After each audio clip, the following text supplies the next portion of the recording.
Salve, salve galera, estamos aqui mais uma vez para mais um vídeo, como eu prometi.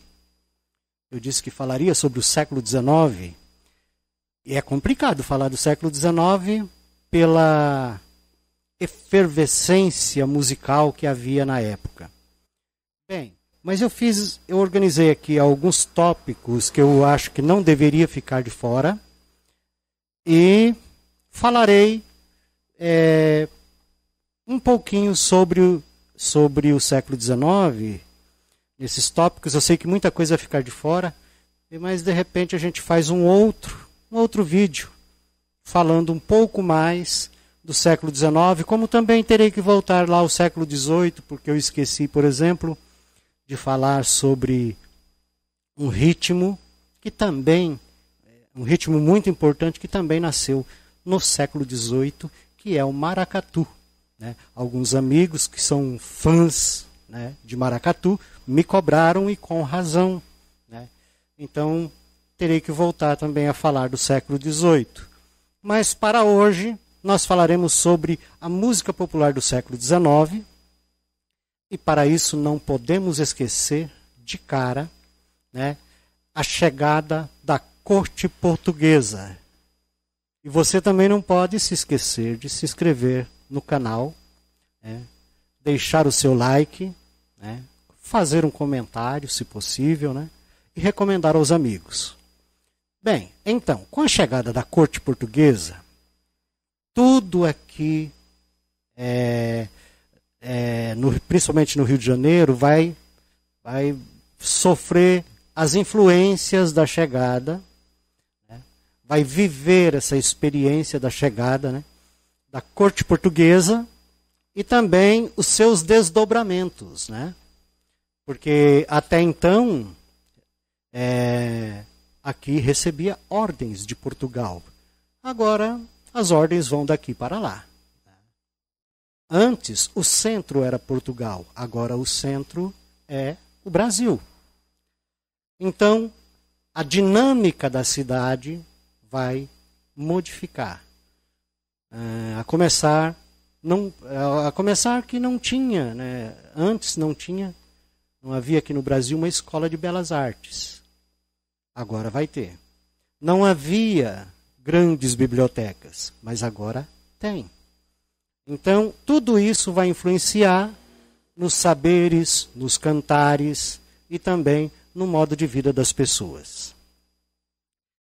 Bem, outra coisa, uma das urgências era uma música popular que agregasse mais camadas sociais. Por quê? Agora, com a chegada da corte portuguesa, havia ali uma classe média surgindo. Ou seja, os funcionários públicos. Começa a existir um funcionalismo para fazer com que essa máquina estatal, que até então não tinha, funcionasse. E essas pessoas têm um pouco mais de dinheiro para o consumo e precisa de uma arte que atraia a esses gostos tão peculiares dessa classe média que está surgindo neste momento. As primeiras manifestações vão vir através das modinhas seresteiras, segundo o José Ramos Tinhorão, né? Vão vir através das modinhas seresteiras, com os lundus, que surgiram lá no século XVIII, mas ainda são fortes, né, a sua influência aqui no século XIX. Aliás, o lundu permaneceu até o século XX, o início do século XX, né? Uma grande influência ainda, né? E também vai haver um rebuscamento da linguagem. Esse rebuscamento da linguagem foi graças, né, à parceria que vai se formar entre os poetas eruditos com a sonoridade mestiça dos músicos populares. Alguns autores vão dizer que o século XIX é mesmo marcado por esta coisa da parceria entre os poetas eruditos e os músicos populares, que eram excelentes melodistas. Porém, as palavras que eles usavam não eram tão rebuscadas quanto as palavras dos poetas. Uma outra característica foram os grupos de chorões. Gente, quando se fala assim dos grupos de chorões, a gente imagina aqueles grupos tocando chorinho. Não existia uma música, um estilo musical chamado chorinho. Os grupos eram chamados de chorões e quanto a essa nomenclatura, a esse surgimento desses grupos de chorões, existem 1001 histórias para se contar. Depois vocês pesquisam e escolham uma delas para que vocês acreditem, né? Mas os grupos de chorões tocavam vários estilos musicais. Era como um grupo de baile.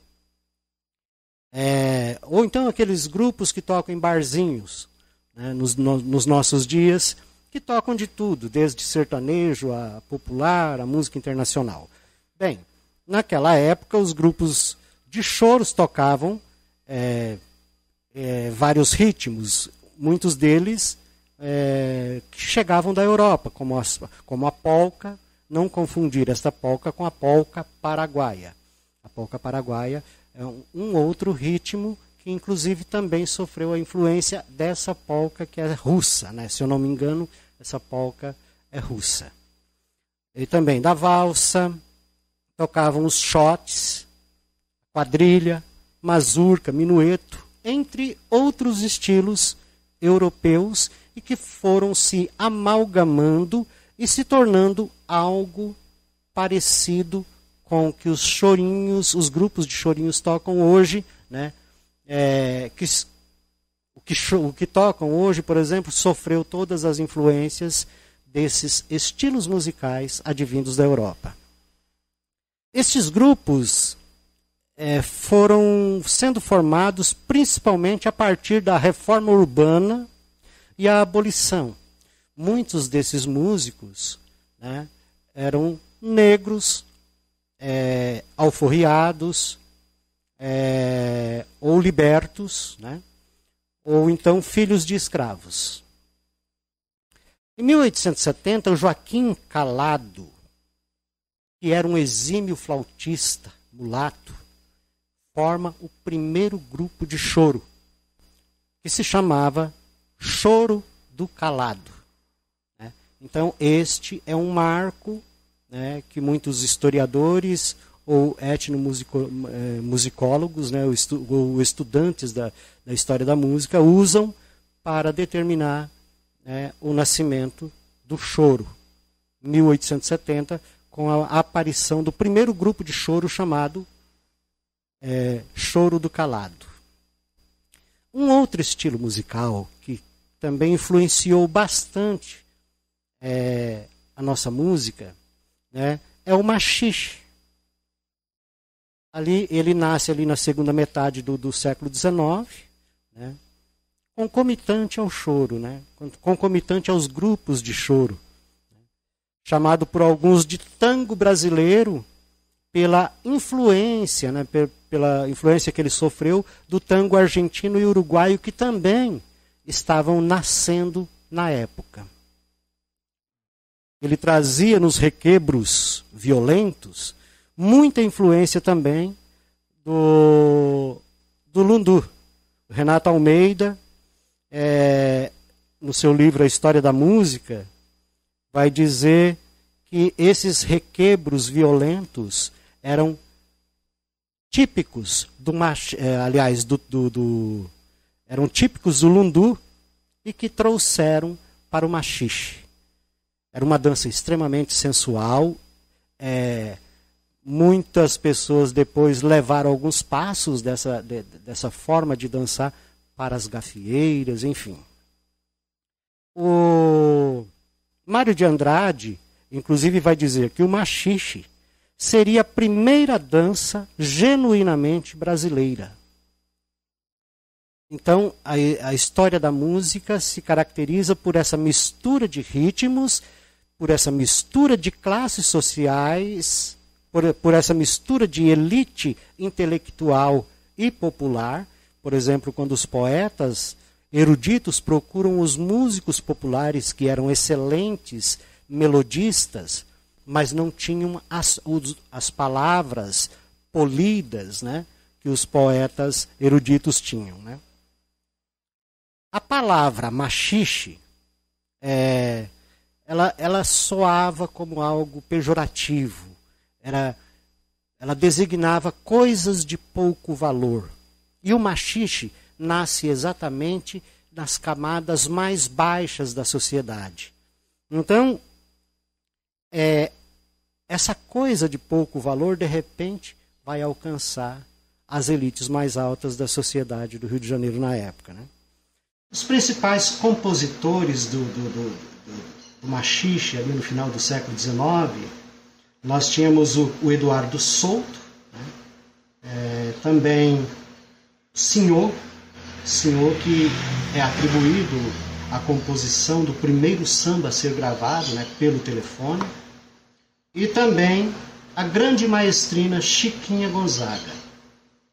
Era isso o que tínhamos para hoje, né? Nós agradecemos que você tenha assistido até aqui. Se puder, curta, comente, compartilhe, convide os amigos e até a próxima, com muita saúde.